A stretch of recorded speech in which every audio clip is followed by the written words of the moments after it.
breaking news right now that multiple Secret Service agents have been put on leave during the investigation into the Trump assassination. I'm getting more details and I will provide them. But let's see. 1 Trump personnel protective team, 4 from Pittsburgh, including the special agent in charge.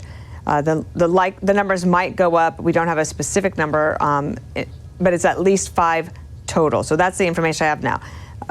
At least 5, including the Trump personnel protective team, 1 from there, and 4 from Pittsburgh, including the special agent in charge. We might have a little bit more detail coming in. Let me get your thoughts now about this. Josh, is this standard operating procedure, or do you think they have found something that gives them cause to put them on leave?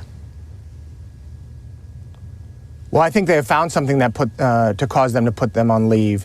Clearly, this was a mistake made by the Secret Service. You cannot let somebody try to assassinate the president and get as close as they did. So this is the Secret Service process going through their investigation and determining, or at least they have indications, that people did not do their job. And clearly the special agent in charge of Pittsburgh, who was responsible for this, is ultimately responsible for the security at that event.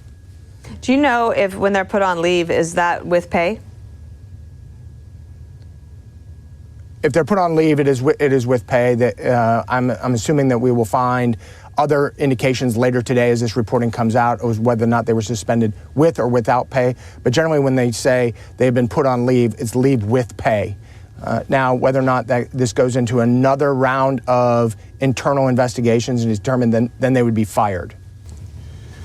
When the president was on the border yesterday, and our Alicia Cunha was interviewing him, and the reporters broke the news to him that they were looking for this guy in Arizona, and apparently he said, it's the first time hearing of it.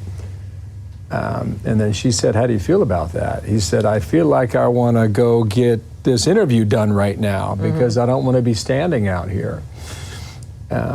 It's got to have a lasting effect on any human being who's been exposed to what he was in Butler, Pennsylvania that day. The sights, the sounds, the images that run through your mind, Josh.